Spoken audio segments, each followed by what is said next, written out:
അപ്പോൾ സ്നേഹം കുറഞ്ഞാൽ അതിൻ്റെ റോള് ദൈവത്തിനുണ്ട്, ഉറപ്പല്ലേ? അപ്പോൾ നിങ്ങൾ പ്രാർത്ഥിക്കുമ്പോൾ നിങ്ങളുടെ ലവ് ലെവൽ വർദ്ധിക്കാൻ വേണ്ടി അതിനെ ടാർഗറ്റ് ചെയ്യണം. നിങ്ങൾ ടാർഗറ്റ് ചെയ്യണത് പക്ക മെറ്റീരിയൽ വിഷയമാണ്. ദൈവത്തിന് അതിൻ്റെ അകത്ത് റോളൊന്നുമില്ല. എനിക്കും നിനക്കും എന്ത് എന്ന് ചോദിക്കുന്നതിൻ്റെ കാരണം അതാണ്. അപ്പോൾ എനിക്കും നിനക്കും എന്ത് എന്ന് ചോദിക്കുമ്പോൾ തന്നെ ഒരു മെറ്റീരിയൽ ബെനിഫിറ്റ്സ് നമുക്ക് ലഭിക്കുന്നതിനോടുള്ള കർത്താവിൻ്റെ നിലപാട് it is very evident, it is clear. അറിഞ്ഞ് കളിക്കണം കേട്ടോ. ഈ കളി ഉടമ്പടി ഒരു കളിയാണ്. അവിടെ നമ്മൾ ഇൻവെസ്റ്റ് ചെയ്യുമ്പോൾ സൂക്ഷിച്ച് കൈകാര്യം ചെയ്യണം.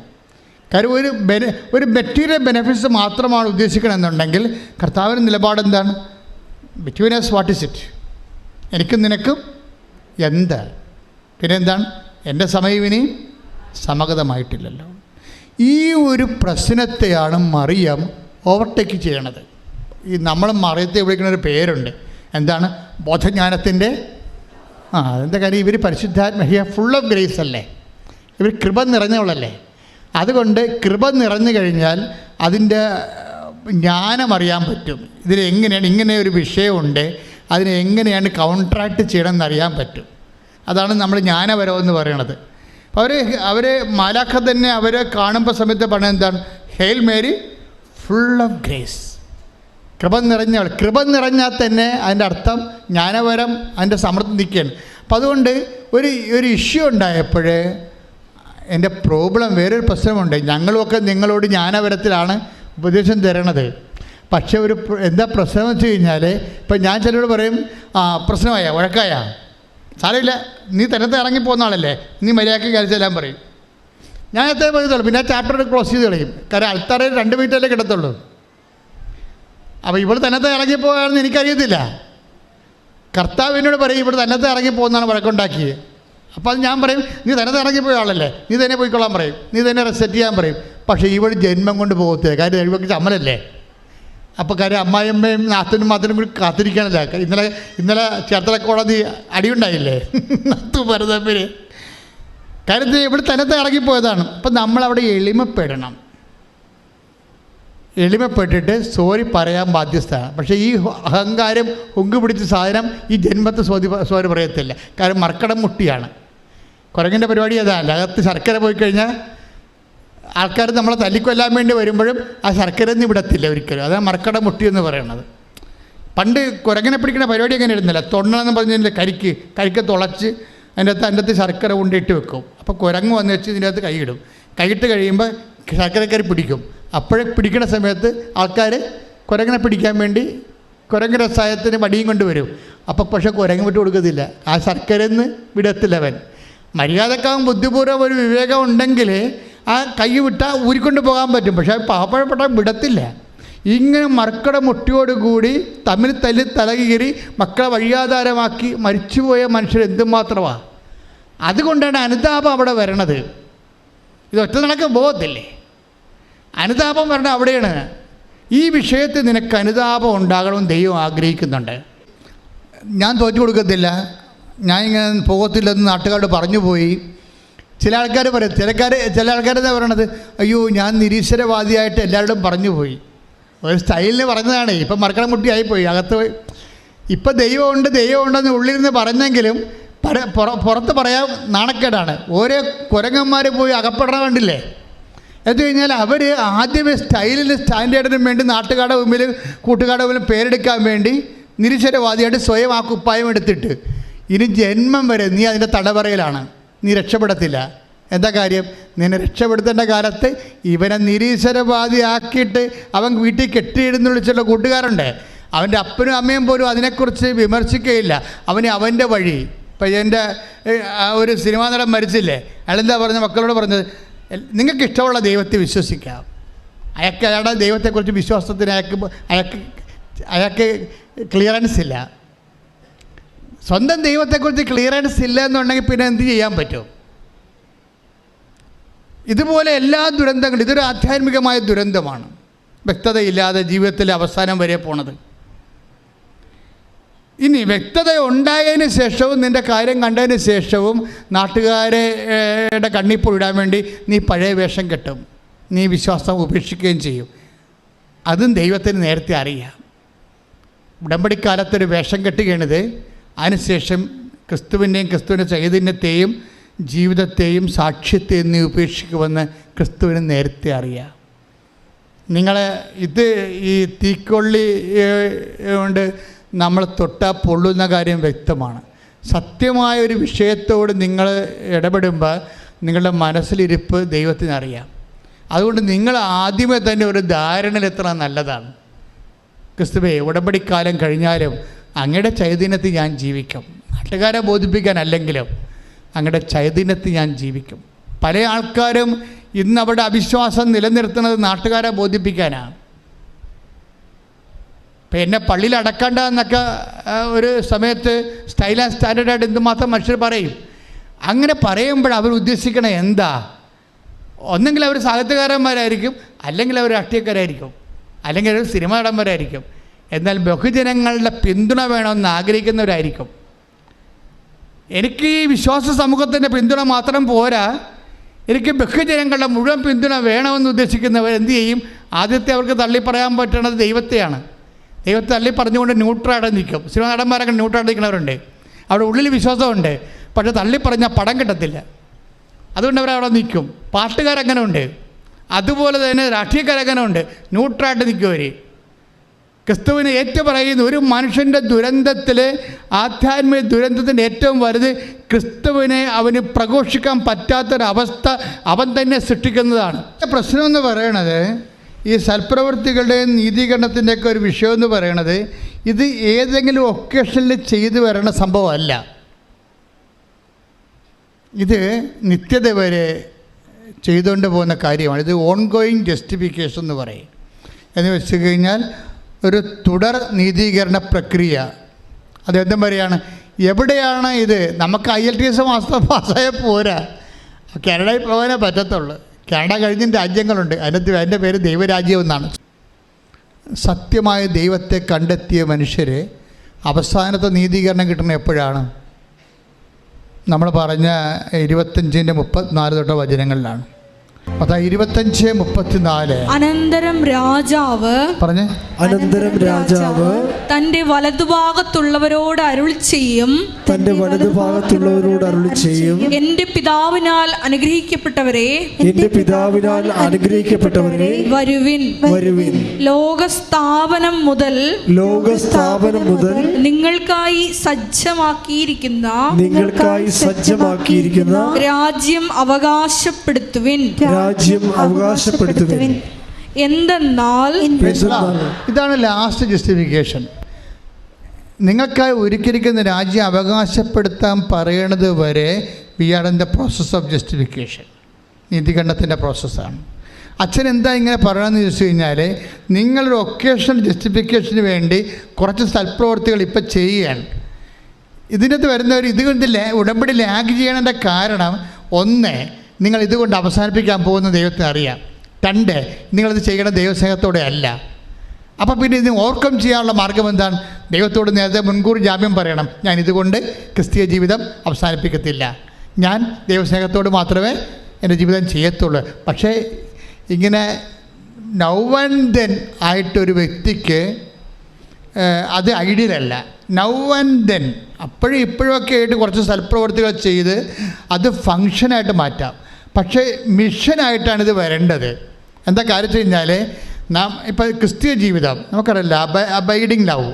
യോഹന്നാന്റെ സുവിശേഷം 14:15 എടുത്ത് ശ്രദ്ധിക്കട്ടെ. ഹല്ലേലൂയ, ഹല്ലേലൂയ, ഹല്ലേലൂയ, ഹല്ലേലൂയ, ഹല്ലേലൂയ, യേശുവേ നന്ദി, ഹല്ലേലൂയ, ഹല്ലേലൂയ, യേശുവേ സ്തുതി, ഹല്ലേലൂയ. 14:15 നിങ്ങൾ എന്നെ സ്നേഹിക്കുന്നുവെങ്കിൽ, നിങ്ങൾ എന്നെ സ്നേഹിക്കുന്നുവെങ്കിൽ എന്റെ കൽപ്പന പാലിക്കും.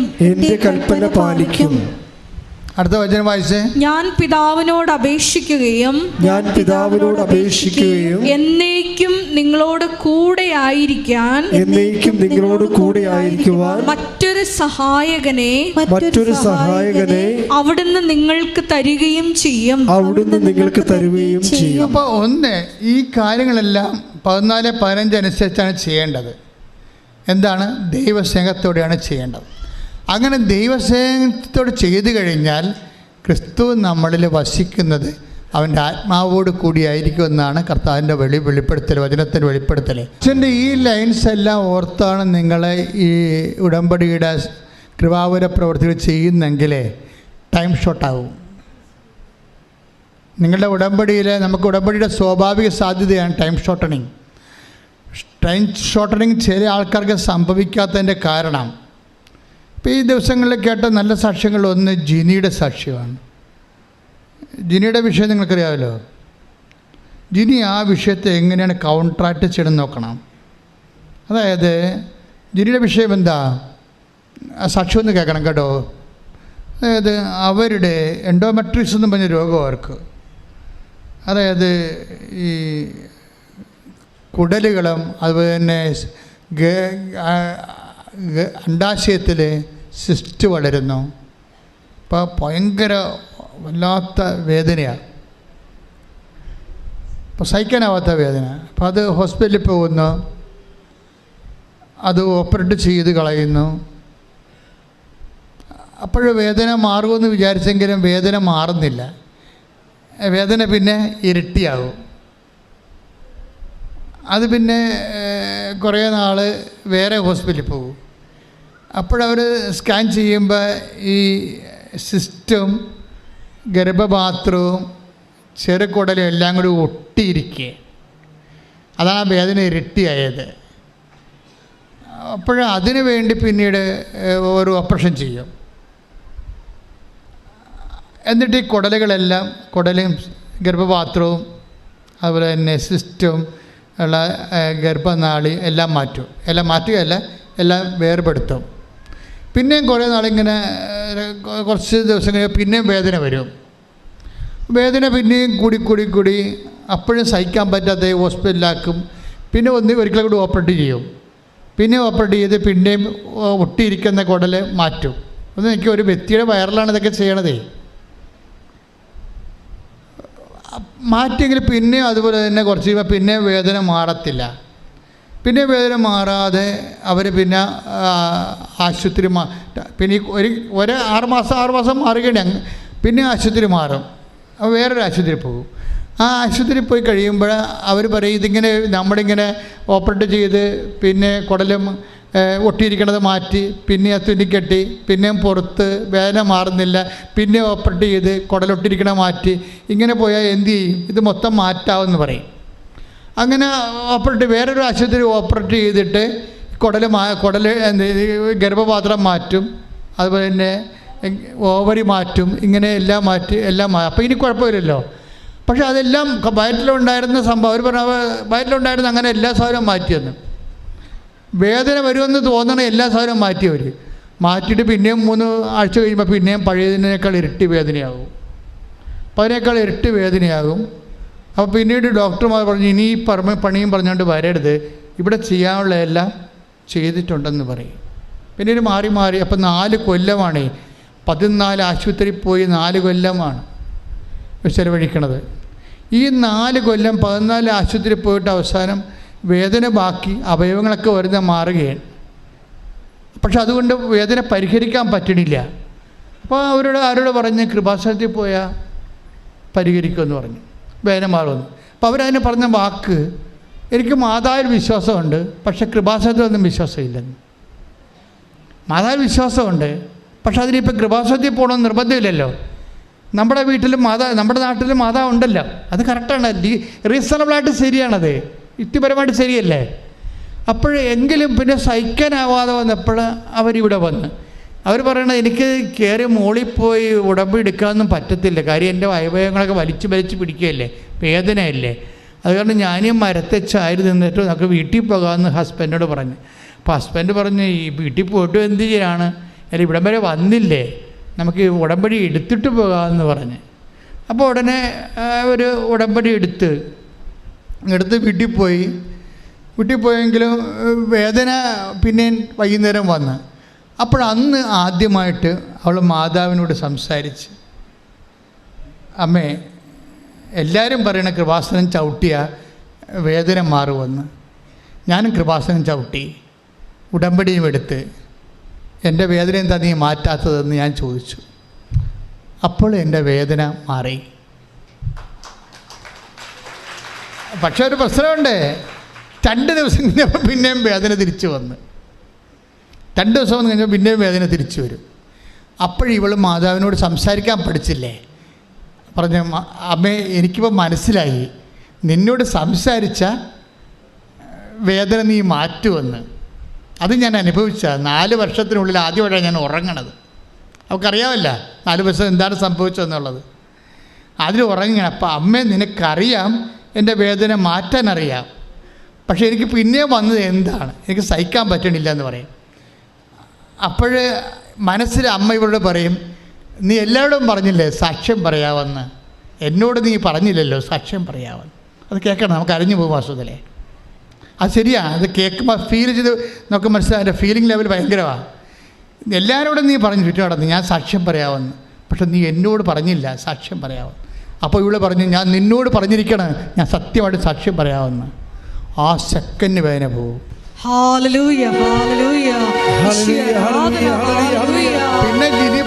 പിന്നെ ജിനി പറയണത് വെച്ചാൽ, ഞാനിപ്പോൾ ജോലിക്ക് പോകുന്നുണ്ട്, എനിക്ക് വണ്ടി പേടിയായിരുന്നു, ഇപ്പോൾ എനിക്ക് വണ്ടി ക്രേസാണ്, ഞാൻ വണ്ടി ഓടിച്ചാൽ പോണത്. എന്നോട് സ്റ്റെപ്പ് കയറുമെന്ന് പറഞ്ഞായിരുന്നു, വലിയ തൂക്കങ്ങൾ ഭാരം എടുക്കുമെന്ന് പറഞ്ഞായിരുന്നു. ഞാനിപ്പോൾ വലിയ തൂക്കങ്ങൾ ഭാരമെടുക്കും, സ്റ്റെപ്പ് കയറും, വണ്ടി ഓടിച്ച് പോകും, ഇപ്പം ഞാൻ ഓക്കെ ആയെന്ന് പറയും. ഇതാണ് ഞാൻ നിങ്ങളോട് പറഞ്ഞ ഫെയ്ത്ത് ഇൻ ദ റീസൺ ലെവലെന്ന്. ഇപ്പം ജിനിയുടെ ആദ്യത്തെ ഫെയ്ത്ത് ലെവൽ എന്താണ്? റീസണാണ്. കാര്യം എന്താണ്? എനിക്ക് മാതാവിൽ വിശ്വാസമുണ്ട്, നമ്മുടെ പള്ളിയിൽ മാതാവ് ഉണ്ട്, അതാണ് റീസൺ ലെവൽ എന്ന് പറയുന്നത്. പക്ഷേ നിവൃത്തിയില്ലാതെ വന്നപ്പോഴാണ് കൃപാസന അമ്മയുടെ തിരുസന്നിധിയിൽ വന്നിട്ട് ഉടമ്പടി എടുക്കണത്. പിന്നീട് ഈ റീസൺ ലെവൽ ലവ് ലെവലായിട്ട് മാറും. അങ്ങോട്ടും ഇങ്ങോട്ടും സംസാരമാകും, ഒക്കെ മനസ്സിലാകും. സുഖപ്പെടുത്തി കഴിഞ്ഞപ്പോഴൊക്കെ മനസ്സിലാകും സംസാരിക്കാൻ പറ്റിയ ആളാണെന്ന് മനസ്സിലാവും. നിങ്ങൾക്കറിയാവോ ഇന്ന് എന്തുമാത്രം ആൾക്കാരാണ് മാതാവിന് സംസാരിക്കണം. അവിടെ പ്രാർത്ഥന തന്നെ സ്നേഹത്തിൻ്റെ സംസാരമാക്കി മാറ്റി. അപ്പോൾ അവിടെ ദൈവസ്നേഹം കൂടി ലവ് ലെവൽ വർദ്ധിപ്പിച്ചു. ഇത് ഉടമ്പടി പെട്ടെന്ന് കത്താനുള്ളൊരു മാർഗ്ഗമാണിത്. എന്താണ്? നിങ്ങളുടെ ലവ് ലെവൽ വർദ്ധിപ്പിക്കണം. ലവ് ലെവൽ വർദ്ധിപ്പിക്കുമ്പോൾ ഒരു കുഴപ്പമുണ്ട്. എന്താ പ്രശ്നം? നിങ്ങളുടെ വെറുപ്പ്, വിദ്വേഷം, പക, ചതി, അഹങ്കാരം, മുൻകോപം, കലഹം, ഭിന്നത, അതെല്ലാം മാറ്റേണ്ടി വരും. പക്ഷെ അതെല്ലാം മാറ്റേണ്ടി വരുമെന്ന് പറയുമ്പോഴേ നിങ്ങൾക്കറിയാമല്ലോ, ക്രിസ്തുവിൻ്റെ വചനങ്ങൾ, ചില വചനങ്ങൾ അച്ഛൻ പറഞ്ഞിട്ടുണ്ട് ഭയങ്കര കഠിനമാണെന്ന്, അല്ലേ? ക്രിസ്തുവിൻ്റെ വചനങ്ങൾ കഠിനമാണ്. കഠിനമല്ല സംഭവം എന്ന് വെച്ച് കഴിഞ്ഞാൽ, ദൈവസ്നേഹം ഇല്ലാതെ ചില വചനങ്ങൾ ക്രാക്ക് ചെയ്യാൻ പറ്റത്തില്ല. മനസ്സിലായി? ക്രിസ്തുവിൻ്റെ വേറെ എന്നെ വിശുദ്ധിയിൽ വളർത്താൻ, എന്നെ കൃപയിൽ ഉയർത്താൻ ക്രിസ്തു വേറെ ഒരു വേഷമായി എന്നെ പരിപാലിക്കുകയാണ്. ഇത് ഭയങ്കരമാണ്. ഇതുകൊണ്ടാണ് നീ ശത്രുവിനെ പോലും ഐഡൻറ്റിഫൈ ചെയ്യണമെന്ന് പറയണത്. അല്ലാതെ അവരോട് ക്ഷമിച്ചിട്ട് നാണം കെടുക എന്നുള്ളതിലാണ് നിങ്ങൾ പ്രാധാന്യം കൊടുക്കുന്നത്, ഇല്ലേ? നമ്മളെ തന്തയ്ക്ക് വിളിച്ച് എൻ്റെ അടുത്ത് പോയി നമ്മൾ പിന്നെ അങ്ങോട്ട് ക്ഷമിക്കാനല്ല പറഞ്ഞിരിക്കണത്. അപ്പോൾ നമ്മൾ ഓർക്കുന്നത് എന്ത് പരിപാടി, അവൻ പിന്നെയും നമ്മൾ കളിയാക്കത്തില്ലേ? അപ്പോൾ നമ്മളെ മാനുഷികതയാണ് നമ്മൾ അവിടെ അഡ്രസ്സ് ചെയ്യണത്. ക്രിസ്തു നമ്മുടെ മാനുഷികത അല്ല അഡ്രസ്സ് ചെയ്യണത്. എന്താ പറയണത്? നിങ്ങളെ അങ്ങനെ ചെയ്താൽ നിങ്ങൾ ദൈവരാജ്യത്തിൻ്റെ മക്കളായി മാറുമെന്നാണ്. എന്താ പ്രശ്നം വെച്ച് കഴിഞ്ഞാൽ, നമ്മുടെ ലവ് ലെവൽ വർദ്ധിപ്പിക്കാൻ വേണ്ടി ഒരു ശത്രുവിൻ്റെ വേഷം കൊണ്ട് ദൈവം വരികയാണ്. ദൈവം തന്നെയാണത്, മനസ്സിലായില്ലേ? അത് വളരെ ശ്രദ്ധിച്ചാൽ മനസ്സിലാകും. ആധ്യാത്മിക ജ്ഞാനം വേണം ഈ വിഷയത്തിൽ. നമ്മളെ ദൈവ പൈതലാക്കാൻ വേണ്ടി എന്താ ചെയ്തത്? ദൈവം എന്ത് വേഷം കെട്ടാനും തയ്യാറാണ്. അതിലൊരു വേഷമാണ് ശത്രുത എന്ന് പറയണത്. നിങ്ങൾ ചണ്ട കൂടുന്ന വേഷം. ചിലപ്പോൾ അതിൻ്റെ അകത്ത് ജ്ഞാനപരമുള്ളവൻ. അതുകൊണ്ടാണ് ക്രിസ്തു മിണ്ടാതിരിക്കും എപ്പോഴും, കുരിശിൽ പോരും. എന്താ കാര്യം? ഇതെല്ലാം പിതാവാണെന്ന് ഈശോയ്ക്ക് അറിയാമായിരുന്നു. ഈ കുരിശിലുള്ള പീഡകളെല്ലാം പിന്നിലെല്ലാം പിതാവിൻ്റെ പാപത്തിന് പരിഹാരം ചെയ്യാൻ തന്നോട് ആവശ്യപ്പെട്ടുകൊണ്ട് പിതാവിൻ്റെ അദൃശ്യമായ സാന്നിധ്യം ഇതിൻ്റെ പിന്നിലുള്ളത് കൊണ്ടാണ് അവൻ കൊല്ലാൻ പോകുന്ന കുഞ്ഞാടിനെ പോലെ മൗനനായിരുന്നത്. ശ്രദ്ധിക്കട്ടെ.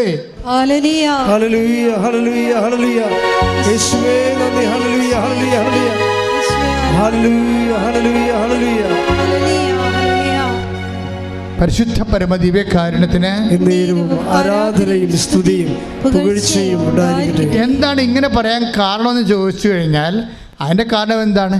എനിക്ക് വിശന്നോ, എനിക്ക് ദാഹിച്ചു, നിങ്ങളുടെയൊക്കെ കുടിക്കാൻ തന്നു. അപ്പോൾ അവരോട് ചോദിക്കും, അവർ ഈശോയോട് ചോദിക്കും, നിന്നെ എപ്പോഴാണ് വിശക്കുന്നതിനെ കണ്ടത്? എൻ്റെ ഏറ്റവും എളിയവനിൽ നീ ഇത് കൊടുത്തപ്പോൾ എനിക്ക് തന്നെയാണ് ചെയ്തു തന്നത്. അപ്പോൾ ഈ ശത്രുവിനെ നമ്മൾ സ്നേഹിക്കുമ്പോൾ ഈ ശത്രുതയല്ലേ ഏറ്റവും കൂടുതൽ എന്നെ ഹർട്ട് ചെയ്യണത്. അപ്പോൾ അതിനെ അതിലംഘിച്ചുകൊണ്ട് ഞാൻ ദൈവസ്നേഹം കൊടുക്കുമ്പോൾ ഞാൻ ദൈവപൈതലായിട്ട് ക്രെഡിറ്റ് ചെയ്യുകയാണ്. എന്താ കാര്യം? നിത്യത കണ്ടുകൊണ്ടാണ് വചനങ്ങളെല്ലാം കഠിനമാക്കി വെച്ചിരിക്കുന്നത്. നിത്യതയുടെ ഒരു വാട്ടർ മാർക്ക് എല്ലാ വചനങ്ങളിലും ഉണ്ട്, പ്രത്യേകിച്ച് കടുപ്പമുള്ള വചനങ്ങളിൽ. ഒരു വചനം കടുപ്പമാണ്. ഇപ്പം നിനക്ക് ക്ഷമിക്കാൻ, പിന്നെ എൻ്റെ പട്ടി പോകും അവളുടെ അടിച്ചതിൻ്റെ അടുത്ത്, ഞാൻ അവളെ എൻ്റെ അടിച്ചതിൻ്റെ അടുത്ത് കയറത്തില്ല, പിന്നെ എൻ്റെ പട്ടി പോകും ക്ഷമ ചോദിക്കാന്നൊക്കെ നല്ല കാര്യമാണ്. നിങ്ങൾ അങ്ങനെ തന്നെ പറയണമെന്ന് ഞാൻ പറയത്തുള്ളൂ. ക്ഷമിക്കാൻ പറ്റാത്തവരുണ്ടെങ്കിൽ നിങ്ങൾ ക്ഷമിക്കരുത്. നിങ്ങൾ വ്യഭിചരിക്കുന്നവരാണ്. ഇപ്പോൾ ഒരു സിനിമാ നടൻ മരിക്കുമ്പോൾ ഈ സോഷ്യൽ മീഡിയ പറയണത് എന്താണ്? ആ വൈഫ് തന്നെ ഇരുന്ന് സംസാരിക്കുന്നുണ്ട്, അയാളുടെ കൂട്ടത്തിൽ ഞാനൊരു മൂന്നാമത്തെ ആളാണെന്നൊക്കെ പറയുന്നുണ്ട്. അപ്പോൾ ഓരോരുത്തർക്കും അങ്ങനെ ഓരോ രീതി ജീവിക്കാൻ പറ്റും. ആരും നിങ്ങളുടെ കയ്യിലും കാലിലും പിടിക്കത്തില്ല. എന്നിട്ട് എവിടെയും പോയി മരിക്കാം, എവിടെയും പോയി അടക്കാം, ഒരു പ്രശ്നമില്ല. അതുകൊണ്ട് ബൈബിള് അവസാനിക്കുമ്പോൾ പറയണത് എന്താണെന്ന് വെച്ച് കഴിഞ്ഞാൽ, ഇനി മുതലേ കക്കുന്നവൻ കക്കുന്നവനായിട്ട് തന്നെ നിൽക്കട്ടെ. ദൈവത്തെ ഓർത്ത് കാലെ പിടിക്കുക. നിങ്ങൾ ആരും മാനസാന്തരപ്പെടരുത്. Take the word of God. 22 വെളിപാട്. ശ്രുതികട്ടെ. ഹല്ലേലൂയ ഹല്ലേലൂയ ഹല്ലേലൂയ ഹല്ലേലൂയ. യേശുവേ നന്ദി. ഹല്ലേലൂയ ഹല്ലേലൂയ ഹല്ലേലൂയ ഹല്ലേലൂയ ഹല്ലേലൂയ ഹല്ലേലൂയ.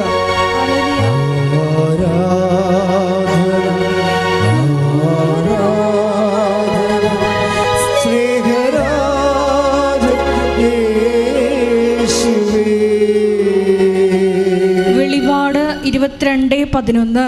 വെളിപാട് 22:11. അനീതി ചെയ്തിരുന്നവൻ, പറഞ്ഞേ, അനീതി ചെയ്തിരുന്നവൻ ഇനിയും അനീതി ചെയ്തു കൊള്ളട്ടെ. കൈയടിച്ച് ചെയ്തു കൊള്ളട്ടെ. എങ്ങനെയുണ്ട് പരിപാടി? കേട്ടോ. ബൈബിള് തീരാൻ പോകുകയാണ്. ലാസ്റ്റ് വാക്കുകളാണ്. എന്താണ്? അനീതി ചെയ്തിരുന്നവൻ ഇനിയും അനീതി ചെയ്തു കൊള്ളട്ടെ. പാപക്കറ പുരണ്ടവൻ ഇനിയും അങ്ങനെ തന്നെ കഴിഞ്ഞുകൊള്ളട്ടെ. നീതിമാൻ ഇനിയും നീതി പ്രവർത്തിക്കട്ടെ. വിശുദ്ധൻ ഇനിയും വിശുദ്ധീകരിക്കപ്പെടട്ടെ.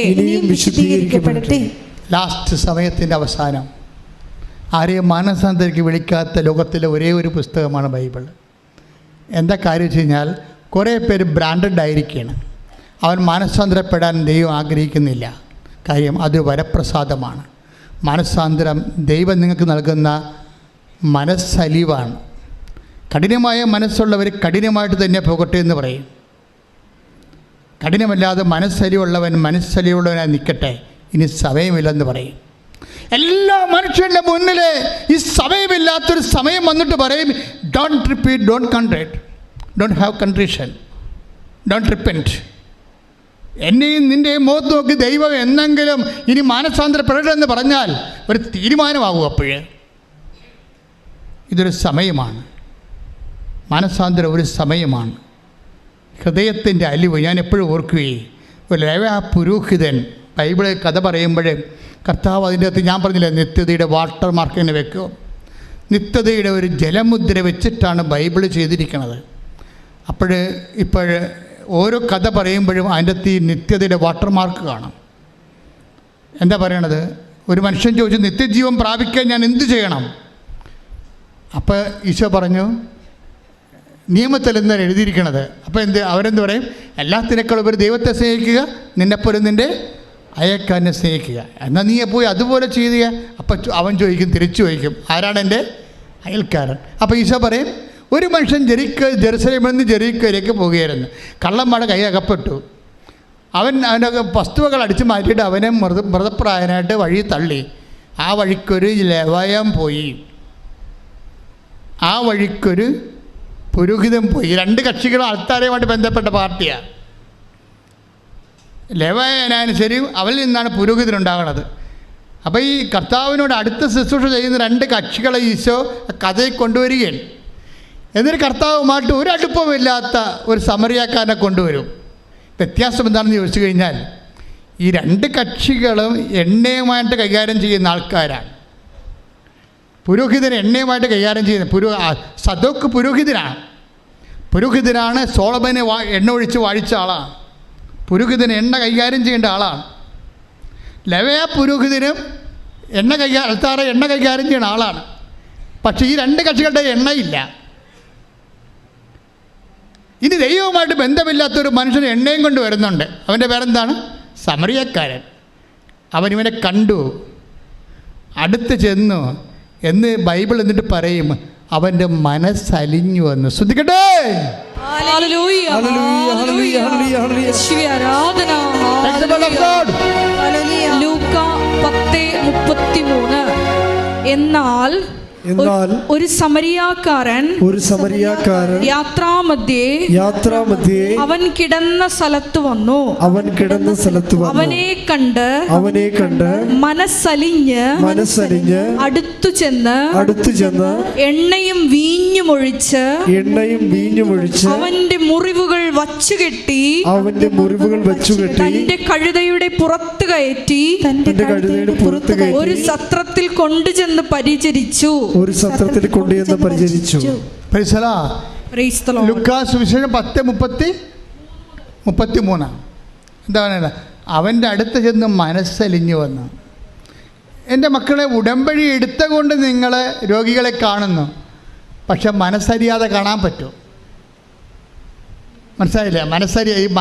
ഉടമ്പടി എടുത്തുകൊണ്ട് നിങ്ങൾ രോഗികളെ കാണുന്നു, അതുപോലെ തന്നെ ഓർഫണേജിൽ പോകുന്നു, വൃദ്ധസദനത്തിൽ പോകുന്നു, അവിടെ ഉടുപ്പലാക്കുന്നു. പക്ഷേ എങ്ങനെയെങ്കിലും ദൈവം ഒന്ന് പ്രസാദിച്ച് എനിക്ക് ആ PR ഒന്ന് കിട്ടിയാൽ മതി. അതാണ് വിഷയം. അതിനകത്ത് വരുന്ന വിഷയം ഇതാണ്. പക്ഷെ അതിന് വേണ്ട കണ്ടന്റ് എന്താണ്? ഈ മനസ്സലിവാണ്.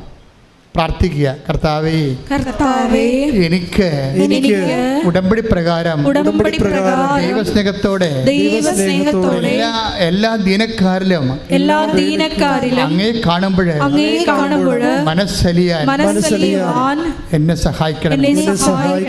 മനസ്സലിവ് ആദ്യം ഉണ്ടായത് ആർക്കാണ്? ഈശോയ്ക്കാണ്. ടേക്ക് ദ ബെഡ് ഓഫ് ജനത്തെക്കൂട്ടത്തെ കണ്ടപ്പോൾ അതിന് അനുകമ്പ തോന്നി. ശ്രദ്ധിക്കട്ടെ. ഹല്ലേലൂയ, ഹല്ലേലൂയ, ഹല്ലേലൂയ, ഹല്ലേലൂയ. യേശുവേ ആരാധന, ആരാധന. യേശുവേ നന്ദി, മഹത്വം, മഹത്വം, മഹത്വം, മഹത്വം. ഹല്ലേലൂയ, ഹല്ലേലൂയ, ഹല്ലേലൂയ, ഹല്ലേലൂയ, ഹല്ലേലൂയ. യേശുവേ നന്ദി, ഹല്ലേലൂയ, ഹല്ലേലൂയ.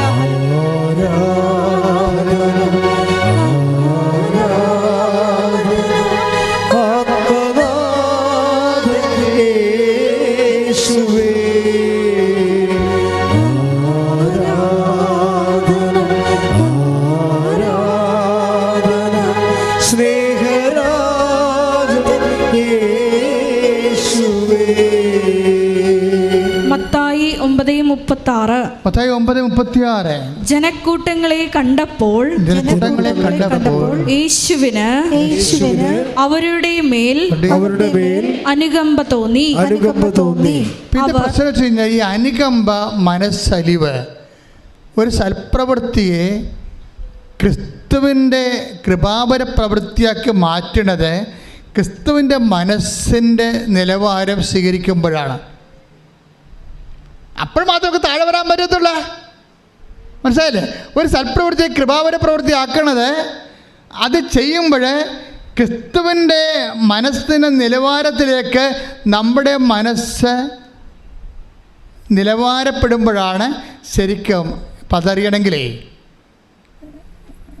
എന്ത് ചെയ്താലും, ഇപ്പം ഞാൻ നിങ്ങളെ പത്രവും കൊടുത്ത് വിടും, ഭയങ്കര ഓരോരുത്തർ പറയും. അതായത് ലോകം മുഴുവൻ സുവിശേഷം ക്രിസ്തുവിനെ കൈമാറുന്ന സഭയിലെ ഏറ്റവും വലിയ ഒരു സംരംഭമാണിത്. ഇത് വെറുതെ കിട്ടിയൊന്നുമല്ല. 4 വയസ്സ് മുതൽ ഈ കക്ഷിയുടെ പുറകെ നടന്ന് കിട്ടിയതാ.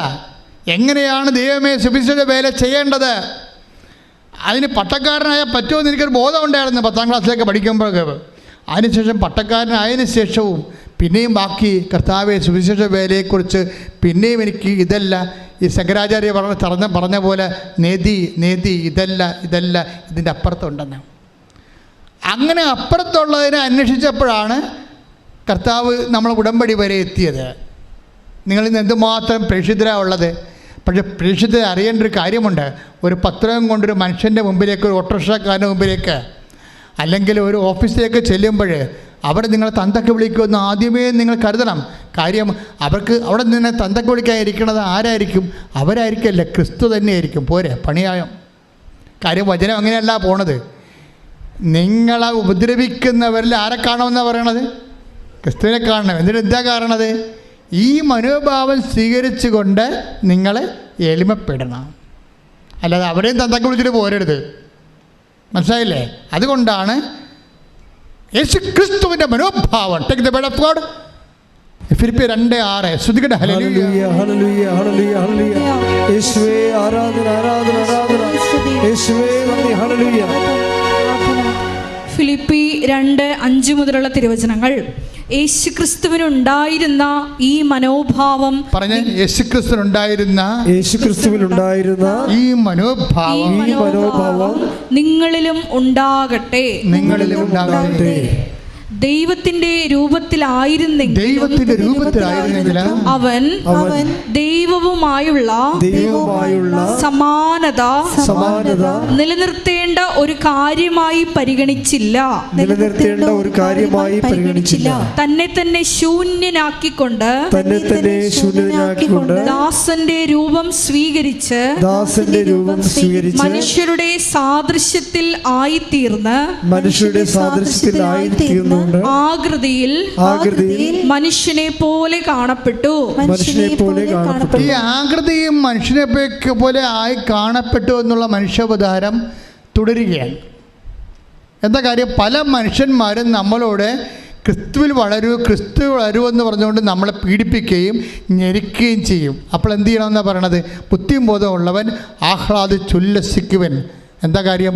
സ്വർഗ്ഗത്തിൽ നിങ്ങൾക്കുള്ള പ്രതിഫലം വലുതായിരിക്കും. ശ്രുതികട ഹല്ലേലൂയ.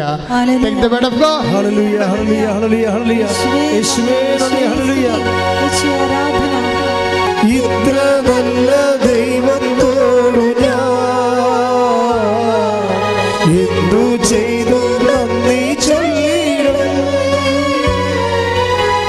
എന്റെ കൊച്ചു ജീവിതത്തെ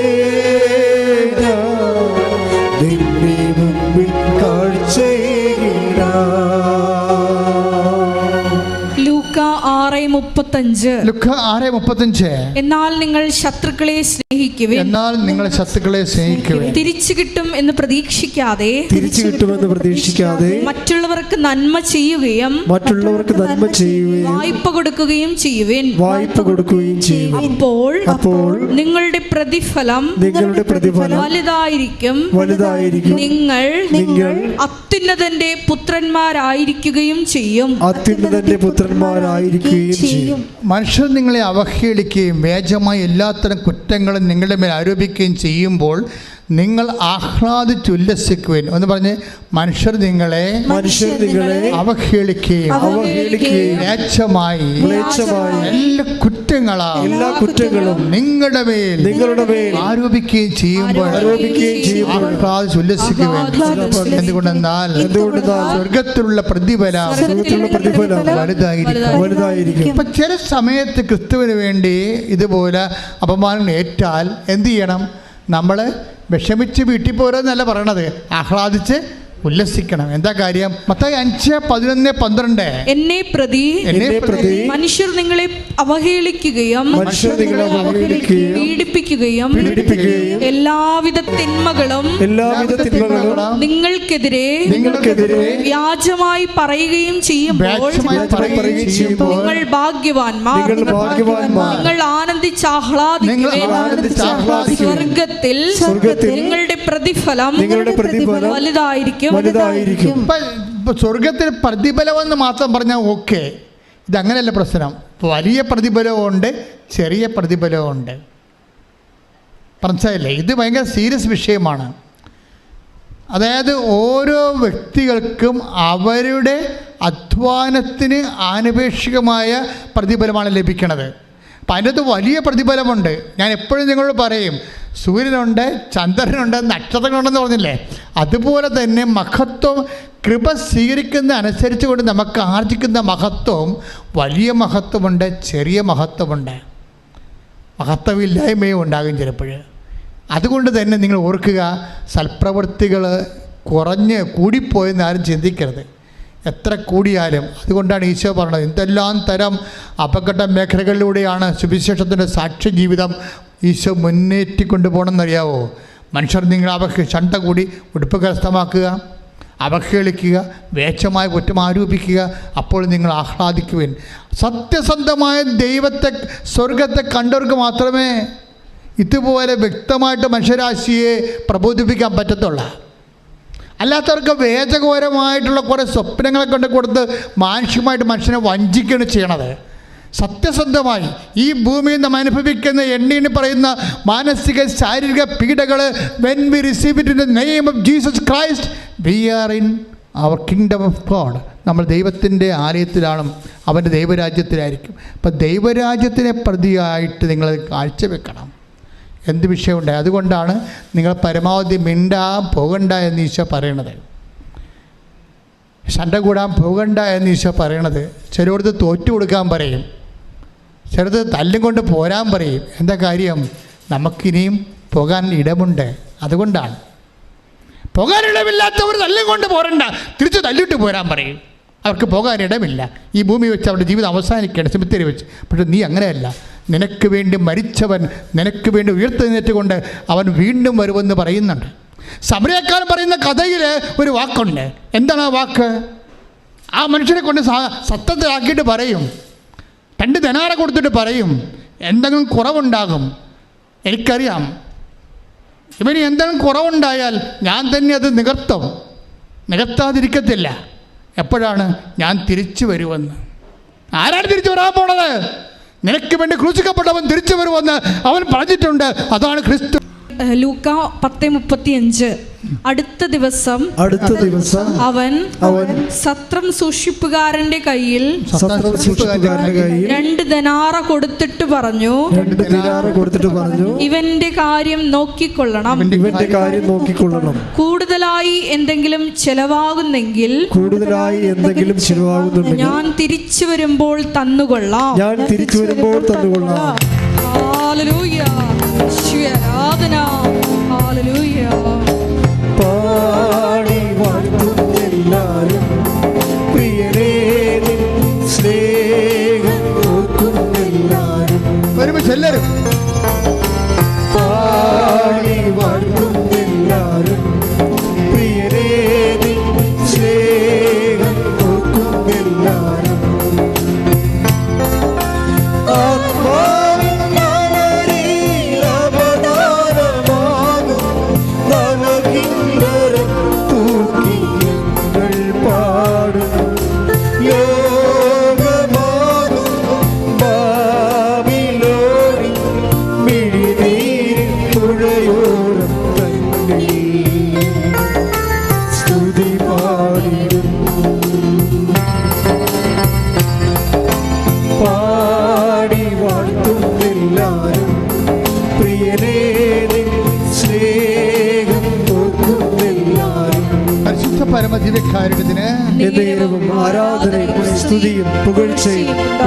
ഈ സമരിയക്കാരൻ ആരാണെന്ന് ചോദിച്ചാൽ നമുക്കറിയാം.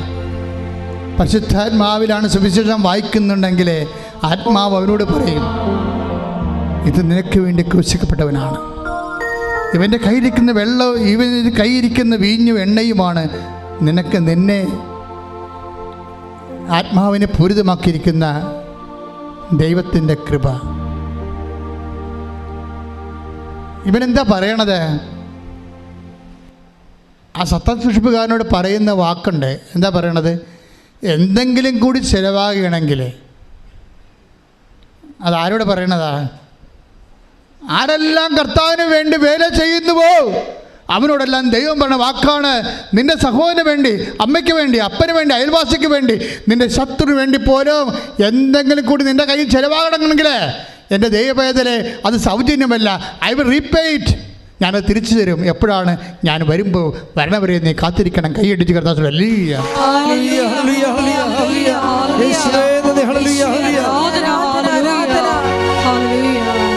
നിത്യതയിൽ അവസാനം ഈശോ വരുന്നത് വരാണ് ആ വിഷയം. നമ്മളെല്ലാം ഈ സൽപ്രവൃത്തികളും കൃപാവര പ്രവൃത്തികളും ചെയ്യണത് എന്തുകൊണ്ടാണ്? അവൻ മഹത്വരാജനായി വീണ്ടും വരുമ്പോൾ അവൻ്റെ കൂടെ അവൻ്റെ സൂര്യശോഭയിലേക്ക് പ്രവേശിച്ചുകൊണ്ട് മഹത്വത്തിൻ്റെ സ്വർഗീയ വിരുന്നിൽ, സ്വർഗീയ ജെറുസലേമിൽ മണവാളിൻ്റെ കൂടെ സഭയാകുന്ന മണവാട്ടി നിത്യമായ ബാങ്കറ്റ് ആൻഡ് ഫീസ്റ്റിൻ്റെ സെലിബ്രേഷൻസിന് വേണ്ടി നമ്മൾ നമ്മുടെ ജീവിതത്തെ ഒരുക്കുകയാണ്. കൂടിപ്പോയെന്നൊന്നും പറയരുത് കേട്ടോ. അപ്പനെയും അമ്മനെയും അയൽവാസികളെയൊക്കെ സഹായിച്ചതിൽ കൂടിപ്പോയെന്നൊന്നും പറയരുത്. കൂടിപ്പോയാൽ എന്തെങ്കിലും കൂടുതൽ ചിലവായാൽ എന്താണ്, ഞാൻ തിരിച്ചു വരുമ്പോൾ അത് നിത്യതയ്ക്ക് വേണ്ടിയുള്ള നിക്ഷേപമാണ്. നമ്മൾ പറയുന്ന അയാൾ ആ മുറിവിലൊഴിച്ച എണ്ണയില്ലേ, ആ സമരക്കാരൻ എൻ്റെ ആ വഴിവെക്കിൽ മൃതപ്രമായി കിടന്ന മനുഷ്യൻ്റെ വ്രണങ്ങൾ എന്താണ് ഒഴിച്ചത്? എണ്ണയും വീഞ്ഞും. അതാണ് ഈ സൽപ്രവൃത്തികളെന്ന് പറയണത്. മനസ്സിലായില്ലേ? നമ്മൾ ചെയ്യുന്ന സൽപ്രവൃത്തികളുടെ പ്രതീകാത്മകമായ സുവിശേഷ വചനമാണ് എണ്ണയും വീഞ്ഞുമെന്ന്. ചില സമയത്ത് നമ്മൾ അതുകൊണ്ടാണ് ഈശോ പറയണത്, ഒരു ഭയങ്കര ബുദ്ധിമാന്മാരായിരിക്കും പക്ഷെ വിവരം ഉണ്ടാകത്തില്ലെന്ന്. ഭയങ്കര ബുദ്ധിമാന്മാരായിരിക്കും മനുഷ്യന്മാരുടെ കൂട്ടത്തിലേ. സാധാരണ മനുഷ്യരുമുണ്ട്, കുറച്ച് ബുദ്ധി കൂടിയ ആൾക്കാരുണ്ടല്ലോ. അപ്പം അവരെല്ലാം ചെയ്യണത് നമ്മളെന്ത് കൊടുക്കുന്നു, നമുക്കെന്ത് കിട്ടുന്നു, അതിനൊരു അംശം അങ്ങോട്ട് കൊടുക്കുന്നു. നമ്മളൊരു ദൈവമായിട്ടൊരു ബിസിനസ്സിലാണ് നമ്മൾ ചെയ്യണത്. കാരണം നമ്മൾ പറയും അനിയത്തിയുണ്ട്, ചേട്ടത്തിയുണ്ട്, ചേട്ടനുണ്ട്, അവരൊക്കെ ഈ അമ്മ പറ്റത്തില്ലേ, പിന്നെ എനിക്ക് മാത്രം എൻ്റെ പെട്ടയ്ക്ക് എന്ത് മാത്രം അമ്മ വന്ന് അത് കണക്ക് പറയില്ലേ. മിണ്ടാണ്ടിരിക്കാനാണ് എപ്പോഴും നല്ലത് കേട്ടോ. അപ്പോൾ ഉള്ളത് ചെയ്തതുപോലെ ഇല്ലാണ്ടാവും.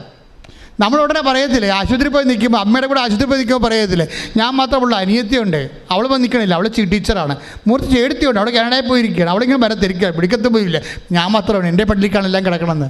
എൻ്റെ മക്കളെ, നിങ്ങൾ നിത്യതയിൽ നിനക്ക് ഓഹരി കിട്ടാൻ വേണ്ടി കർത്താവ് നിന്നെ പ്രത്യേകം തിരഞ്ഞെടുത്തിട്ട് നിനക്ക് ഈ വിഷയം ഏൽപ്പിച്ചേക്കുന്നത് ആരാണ്? ക്രിസ്തുവാണെന്ന് കരുതാത്തോളം കാലം നിനക്കൊരിക്കലും കൃപയായി ജീവിക്കാൻ പറ്റത്തില്ല. അവരെ ഒരിക്കലും കമ്പയർ ചെയ്യരുത് ഒരു വിഷയത്തിന്. ഇവിടെ എന്താ പ്രശ്നം? ചിലർക്ക് എണ്ണ ഉണ്ട്, ചിലർക്ക് എണ്ണയില്ല, അത്രയേ ഉള്ളൂ. ഒരപ്പൻ്റെ അമ്മയുടെ മക്കളായിരിക്കാം. ചിലർക്ക് എണ്ണയുടെ കയ്യിലുണ്ടാകാം, ചിലർക്ക് കയ്യിൽ എണ്ണ ഉണ്ടാകത്തില്ല. അതാണ് പ്രശ്നം. അവരെ കുറ്റം പറഞ്ഞ എന്താ കാര്യം? അവരെണ്ണ വാങ്ങാൻ പോയിരിക്കുകയല്ലേ, അപ്പം മണവാളം വരും. പരിപാടി തീർന്നില്ലേ? വായിച്ച് 25:4 മത്തായി സുവിശേഷം. ശ്രദ്ധിക്കട്ടെ. ഹല്ലേലൂയ, ഹല്ലേലൂയ, ഹല്ലേലൂയ, ഹല്ലേലൂയ. 25:4 മത്തായിയുടെ സുവിശേഷം. ഹല്ലേലൂയ, ഹല്ലേലൂയ. മത്തായി 25:4 വിവേകമതികളാകട്ടെ വിളക്കുകളോടൊപ്പം പാത്രങ്ങളിൽ എണ്ണയും എടുത്തിരുന്നു. ഇപ്പം വിളക്ക് മാത്രം എടുത്തിട്ട് കാര്യമില്ല. ചില ആൾക്കാർ വചനം മാത്രമുണ്ട്, വിളക്കുണ്ട്, എണ്ണയില്ല. അതാണ് പ്രശ്നം. വിളക്ക് ഈ 10 കന്യകമാരുടെ കയ്യിലും വിളക്കുണ്ടേ. എല്ലാവരും ഈ വിശ്വാസത്തിൽ വിളക്കിൽ തന്നെ വിശ്വസിക്കണത്. പക്ഷേ ഈ സംഭവം കത്തത്തില്ല. വചനം കത്തിക്കണമെങ്കിൽ എന്ത് വേണം? എണ്ണ വേണം. അതിനെന്ത് വേണം? മനസ്സലിവ് വേണം. മറ്റാൾ എണ്ണ പെരട്ടിയതിന് മുമ്പ് ഒരു സംഭവം ഉണ്ടായി. അയാൾക്ക് സമരക്കാർ എണ്ണ പെട്ടുമ്പോൾ എന്താ സംഭവിച്ചത്? മനസ്സലിഞ്ഞ്. അല്ല, ജോസഫ് മതിയിടല്ല എണ്ണ പെരട്ടിയത്. നിങ്ങൾ പല ആൾക്കാർ എണ്ണ പെട്ടണ ഉടമ്പടി എടുത്തതുകൊണ്ടാണ് സൽപ്രവൃത്തി കാണിക്കണത്. അതല്ല, മനസ്സലിയണം. ആരെ പ്രതി? ക്രിസ്തുവിനെ പ്രതി മനസ്സലിയുമ്പോൾ ആണ് അത് ക്രിസ്തുവിൻ്റെ കൃപാവര പ്രവൃത്തിയായിട്ട് മാറണത്. അല്ലെങ്കിൽ അത് ഉടമ്പടി പ്രവൃത്തിയായിട്ട് കേവലമായിട്ട് മാറുകയും ഫ്രൂട്ട്ഫുൾ അല്ലാതെ വരിക സാധ്യതയുണ്ട്. ഇപ്പോൾ ഇവിടെ എന്താ പ്രശ്നം? 10 കന്യകമാരുണ്ടായിരുന്നു. അതിൽ ചിലർ 5 പേര് പാത്രങ്ങളിൽ എണ്ണ എടുത്ത് വേറെ എക്സ്ട്രാ ആയിട്ട് എടുത്തു. ചെറിയ വിളക്ക് മാത്രം കൊണ്ടുവന്നു. പക്ഷേ എന്താ പറയുക, അവസാനം ഷെയർ ചെയ്യാൻ പറ്റത്തില്ല. നീ എൻ്റെ ചേർത്തിയല്ലേ, നിൻ്റെ സൽപ്രവൃത്തി കുറച്ച് ഇങ്ങോട്ട് തരാൻ പറഞ്ഞാൽ തരാൻ പറ്റത്തില്ല. അതാ വിഷയം. അത് അവസാനമേ മനസ്സിലാകത്തുള്ളൂ. നീ എൻ്റെ അനിയത്തിയല്ലേ, നമ്മൾ രണ്ട് ഒരു വയറ്റിൽ പെറ്റതല്ലേ, നീ എൻ്റെ ഭർത്താവല്ലേ, നീ എൻ്റെ ഭാര്യ അല്ലേ എന്ന് ചോദിച്ചു കഴിഞ്ഞാൽ സൽപ്രവൃത്തികൾക്ക് കൃപ കൈമാറ്റാൻ, അനുഗ്രഹം കൊടുക്കാൻ പറ്റുമായിരിക്കും, കൃപ കൈമാറാൻ പറ്റത്തില്ല. അത് നമ്മൾ ശ്രദ്ധിക്കണം, സൂക്ഷിക്കണം. അല്ലാതെ നിങ്ങൾ വിചാരിക്കും ഞാൻ ഭാര്യ പള്ളിയിൽ പോകണ്ടല്ല, പിന്നെ എനിക്ക് വേണ്ടി കൂടി നീ പ്രാർത്ഥിച്ചാൽ മതി എന്നൊക്കെ പറഞ്ഞാൽ അനുഗ്രഹം ഓക്കെയാണ്, കൃപ ഓക്കെയല്ല. അത് നീ തന്നെ കർത്താവിൻ്റെ നാമത്തിൽ സ്വീകരിച്ച് ദൈവസ്നേഹത്തോടെ നിൻ്റെ ആത്മാവിൽ നീ ചെയ്യേണ്ട കാര്യങ്ങളാണ്. അവിടെ പങ്കുകാരില്ല. അതാണ് പറയണത്. ആ കന്യകമാരോട് പറയുന്നത് കേട്ടല്ലേ, ഞങ്ങൾ തരത്തില്ല, തന്നിട്ടും കാര്യമില്ല. കാര്യം എന്താ? നിങ്ങൾക്ക് തികയാതെ വരും. പക്ഷേ കൃപയ്ക്കൊരു പ്രശ്നമുള്ളതെന്ന് വെച്ച് കഴിഞ്ഞാൽ അത് ചെയ്യാതെ വരാനുള്ള സാധ്യതയുണ്ട് എന്നാണ്. അതുകൊണ്ടാണ് അത് കൈമാറ്റം ചെയ്യാൻ പറ്റാത്തത്. കൃപ കൈമാറ്റം ചെയ്യാൻ പറ്റത്തില്ല. അത് വളരെ സീരിയസ് ആയിട്ട് മനസ്സിലാക്കേണ്ട വിഷയമാണ്. അതുകൊണ്ട് നീ 10 പത്രം കൂടുതൽ കൊടുത്താൽ അതിൻ്റെ കർത്താവിൻ്റെ നാമത്തിലാണ് കൊടുത്തിരിക്കണമെങ്കിൽ അതിൻ്റെ കൃപ നിനക്കാണ് ലഭിക്കണത്. അതുകൊണ്ട് ഇവിടെ വെച്ച് നീ കൃപയുടെ കോടീശ്വരിയായി കോടീശ്വരനാകാൻ നോക്കണം. കാര്യം കഠിന വചനങ്ങളാണ് ചെയ്യുമ്പോഴാണ് അതിലാണ് കൂടുതൽ കൃപ അടങ്ങിയിരിക്കുന്നത്. അതിൻ്റെതെല്ലാം നിത്യതയാണ് ഉദ്ദേശിക്കുന്നത്. കർത്താവ് നിത്യതയെക്കുറിച്ച് പറയുമ്പോൾ ഇപ്പോൾ എന്താ പ്രശ്നം? ശ്രുതികട ഹല്ലേലൂയ ഹല്ലേലൂയ ഹല്ലേലൂയ ഹല്ലേലൂയ ഹല്ലേലൂയ ഹല്ലേലൂയ ഹല്ലേലൂയ യേശുവേ നന്ദി, യേശുവേ സ്തുതി. ഹല്ലേലൂയ. 5:10 മണവാളൻ വരാൻ വൈകി, ഉറക്കം വരികയാൽ കന്യകമാർ കിടന്നുറങ്ങി. അർദ്ധരാത്രിയിൽ ഇതാ മണവാളൻ പുറത്തു വന്ന് അവനെ എതിരേൽക്കുവിനെന്ന് ആർപ്പുവിളിയുണ്ടായി. പക്ഷേ കന്യകമാർ എഴുന്നേറ്റപ്പോൾ കുറേ പേർക്ക് എണ്ണയില്ല. അവർ പിന്നെ അവരുടനെ വാതിൽ അടക്കപ്പെടുകയാണ്. കർത്താവ് നിത്യതയുടെ കാര്യം പറയുമ്പോഴാണ് ഇതില്ല, അവസാനം പറയണ ഭാഗമാണ് ഇതില്ല. കർത്താവിൻ്റെ ഈ യാത്രയുടെ ഈ മാനുഷികമായ അവതാര യാത്ര അവസാനിക്കണ മുമ്പ് ലാസ്റ്റ് പറയുന്ന ഭാഗങ്ങളാണ് മത്തായി 25 കൊണ്ടൊന്ന് ചേർത്തിരിക്കുന്നത്. ഇവിടുത്തെ മണവാളനല്ല ഈശോയാണ്. വരാൻ പോരണേ വൈകണ എല്ലാം അവൻ്റെ രണ്ടാം വരവുമായിട്ട് ബന്ധപ്പെട്ട കാര്യങ്ങളാണ് പറയണം. മുഴുവനും കഥകളിലൂടെ പറയണമെന്നേ ഉള്ളൂ. അപ്പോഴൊരു കാര്യം, മണവാളൻ വരാൻ വൈകിയെന്ന് കഥ പറയുന്നുണ്ട്. സെൻറ്റ് പോളിനൊക്കെ പറഞ്ഞ അബദ്ധം, വൈകി ഇത്തിരി കൂടി പരിശുദ്ധാത്മാവ് ഉണ്ടായിട്ടെങ്കിലേ കർത്താവ് വരാൻ വൈകുമെന്ന് മനസ്സിലാകുമായിരുന്നു.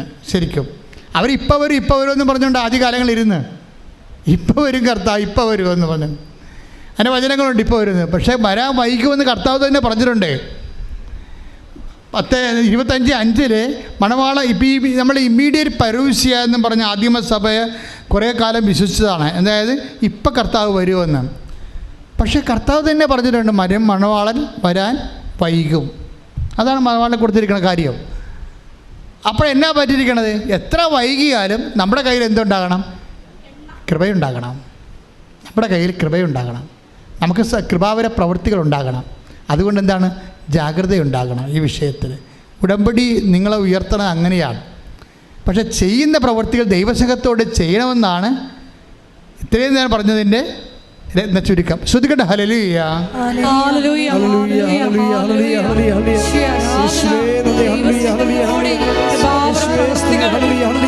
ചെയ്യുവാൻ നിലനിൽപ്പിന്റെ വരം നൽകി ഈ ആരാധനയിലൂടെ ഞങ്ങൾ അഭിഷേകം ചെയ്യണമേ. ഹല്ലേലൂയ. എല്ലാവരും എഴുന്നേൽക്കുക.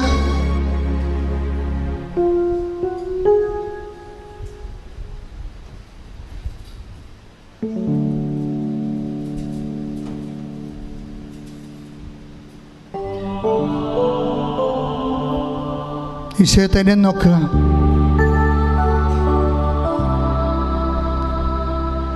ഓൺലൈനിലുള്ളവരും ആദരവോടെ മുട്ടുകൊണ്ടാണ് ഈ സൗഖ്യ പ്രാർത്ഥന പങ്കെടുക്കേണ്ടത്. അച്ഛൻ പ്രാർത്ഥിക്കുമ്പോൾ വിശ്വാസത്തോടെയും സന്തോഷത്തോടെയും പ്രാർത്ഥിച്ചുകൊണ്ട് സ്തുതിച്ചുകൊണ്ടിരിക്കണം. ഈ സമയം ഒരു വല്ലാത്ത സമയമാണ്. കർത്താവിൻ്റെ കൃപ അനേകം മക്കളിലേക്ക്, എല്ലാ രാജ്യങ്ങളിലേക്കും കർത്താവ് തന്നെ വിളിച്ചപേക്ഷിക്കുന്നവരെ സഹായിക്കുന്ന കൃപയാണ്. അത്തരം സാക്ഷ്യങ്ങൾ നമ്മൾ ഒത്തിരി കേട്ടിട്ടുണ്ട്. ആരാധന നടക്കുന്ന സമയം, അമ്മ മാതാവ് ജീവനോടെ പ്രത്യക്ഷപ്പെട്ട സമയം, ദുരന്തം ഉണ്ടാകാൻ പോകുന്ന പ്രാർത്ഥിക്കണമെന്ന് പറഞ്ഞ സമയം, ജീവിത ദുരിതങ്ങൾക്കെല്ലാം പ്രതിവിധി പ്രാർത്ഥനയാണെന്ന് നമ്മൾ പറഞ്ഞത് പരിശുദ്ധ അമ്മയാണ്. അമ്മ മാതാവിൻ്റെ പ്രത്യക്ഷീകരണത്തിൻ്റെ അടയാളമായിട്ടാണ് നമുക്ക് ഉടമ്പടി പ്രാർത്ഥന ദൈവം നൽകിയത്. അതാണ് നമ്മൾ ജീവിക്കുന്നത് ഇപ്പോഴേ. ഉടമ്പടി ഒരു പ്രവർത്തനം മാത്രമല്ല, ഒരു ജീവിതമാണ്. കർത്താവേ, നിന്റെ മക്കൾക്ക് വേണ്ടി ഞാൻ പ്രാർത്ഥിക്കണം. ഈശോ ശ്രുതികട്ടെ. ഹല്ലേലൂയ ഹല്ലേലൂയ. കർത്താവേ, നിന്റെ മക്കൾക്ക് വേണ്ടി പ്രാർത്ഥിക്കുന്നു. കർത്താവേ, കർത്താവേ, നിന്റെ വിശുദ്ധ പൗരോഹിത്യത്തെ മഹത്വപ്പെടുത്തണം. കർത്താവേ, കർത്താവേ, സഭയിലുള്ള സാന്നിധ്യം പ്രകടമാക്കണം. കർത്താവേ, കർത്താവേ, നിന്റെ തിരുമുൻപാർന്ന് വലതുകരം, ആണിപ്പഴുതാർന്ന് അത്ഭുതകരം ഓരോ മകൻ്റെ മേലും മകളുടെ മേലും ഇപ്പോൾ വെക്കണമെന്ന് പ്രാർത്ഥിക്കുന്നു. കർത്താവേ, അടിപ്പിണർ പോലെ, വൈദ്യാഘാതം പോലെ, ദൈവിക ശക്തി ഉച്ചമുതൽ ഉള്ളംകാലം വരെ കർത്താവിൻ്റെ രക്തം പടരട്ടെ.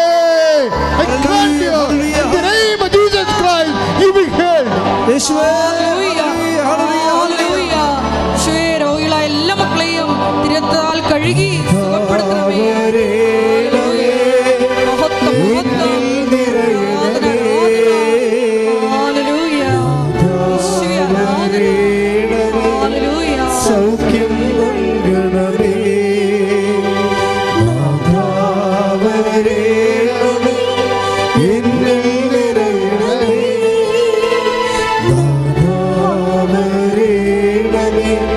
സൗഖ്യം നൽകണമേ.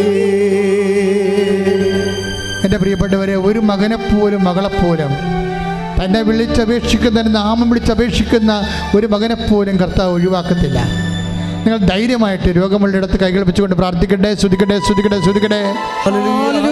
എൻ്റെ കർത്താവിൻ്റെ ഉന്നതമായ നാമത്തില്, സഭയുടെ അധികാരത്തില്, കുരിശിൻ്റെ അടയാളത്തില്, ദൈവത്തിൻ്റെ ശക്തിയാൽ, ഈ അൾത്താറയിൽ നടന്ന 10,000-കണക്കിന് ആരാധന ശക്തിയാൽ മാരക രോഗങ്ങൾ, തീരാവേദികൾ, ജീവിത ദുരിതങ്ങൾ എൻ്റെ കർത്താവിൻ്റെ ഉന്നതമായ നാമത്തിൽ മാറിപ്പോകട്ടെ. കർത്താവേ, നിന്റെ ശക്തി ഒഴുക്കണമേ കർത്താവേ, നിന്റെ രക്തം ഒഴുക്കണമേ കർത്താവേ.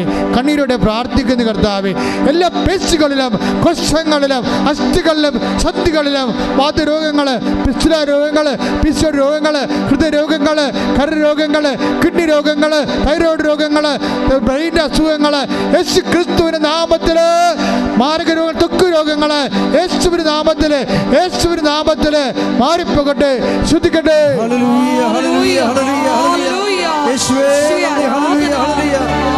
അടുപ്പിണറിന്റെ സൗഖ്യത്തിന്റെ സമയമാണിത്. ദൈവികമായ കൃപ നമ്മളിലെ ഓളം വെട്ടുന്ന സമയമാണിത്. കർത്താവ് ഒരു മനുഷ്യനെ പോലും കണ്ണീരോടെ വരും കൈയോടെ പറഞ്ഞു വിടത്തില്ല. അവർ കണ്ണുനീരോടെയാണ് വരണത്.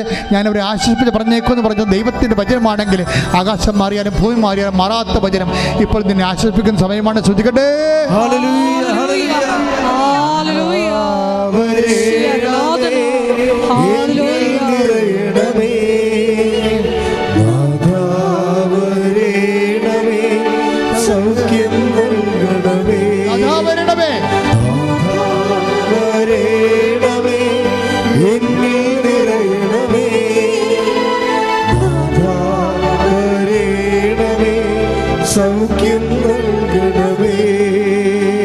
കൈകൾ കൂപ്പിക്കൊണ്ട് കർത്താവിനെ തന്നെ നോക്കിക്കൊണ്ട് പ്രാർത്ഥിക്കാം.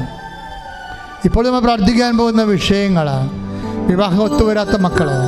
കൈകൾ കുപ്പി കണ്ണുകൾ തുറന്ന് കർത്താവിനെ നോക്കിക്കൊണ്ട് മനസ്സിൽ പ്രാർത്ഥിച്ചുകൊണ്ടിരിക്കുക. ഇപ്പോൾ നമ്മൾ പ്രാർത്ഥിക്കാൻ പോകുന്ന വിഷയങ്ങൾ, വിവാഹം ഒത്തുവരാത്ത മക്കൾ, കുഞ്ഞുങ്ങളില്ലാത്ത ദമ്പതികൾ, പരസ്പരം വിഘടിച്ച് വഴക്കിട്ട് അകന്നുപോയി കോടതി കേസാകാൻ പോകുന്ന ദമ്പതികൾ, ജോലിയില്ലാത്തവർ, വീടില്ലാത്തവർ, വീട് സ്ഥലവുമില്ലാത്തവർ, മക്കൾ വിദേശങ്ങളിൽ പഠിക്കാൻ പോയിട്ട് അവർക്ക് പരീക്ഷ എഴുതാൻ പറ്റാതെ നിൽക്കുന്നവർ, അവർക്ക് ജോലി കിട്ടാത്തവർ, PR കിട്ടാത്തവർ, അവർക്ക് വാടക വീട് പോലും കിട്ടാതെ അലയുകയും ഇപ്പോഴും ഇവിടുന്ന് പൈസ അയച്ചു കൊടുത്തുകൊണ്ടിരിക്കുന്നവർ, നാട്ടിൽ ജോലിയില്ലാതെ വിഷമിക്കുന്നവർ, വളരെ സാമ്പത്തികമായ തകർച്ചകളിലൂടെ കടന്നു പോകുന്നവർ, സ്ഥലം വിൽക്കാനുള്ളവർ, വിൽക്കാൻ പറ്റാത്തവർ, രക്ഷപ്പെടാനോ വീട് സ്ഥലവും പോലും ഇല്ലാത്തവർ, എല്ലാം കൊണ്ടും തകർന്ന് തരിപ്പടമായി ഞെരിഞ്ഞവരുന്നവർ.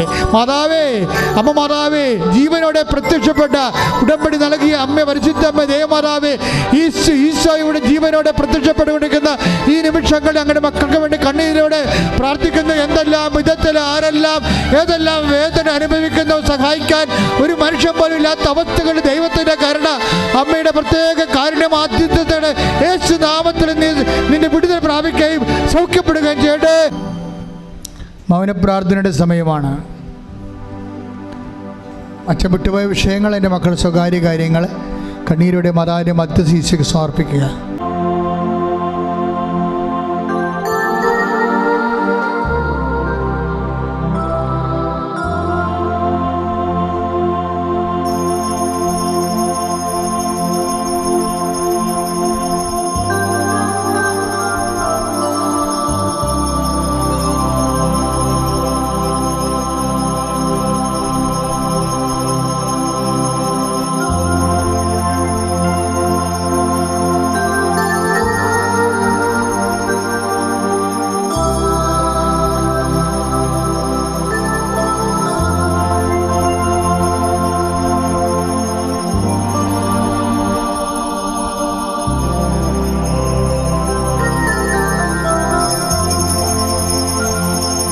പരിശുദ്ധ പരമമാ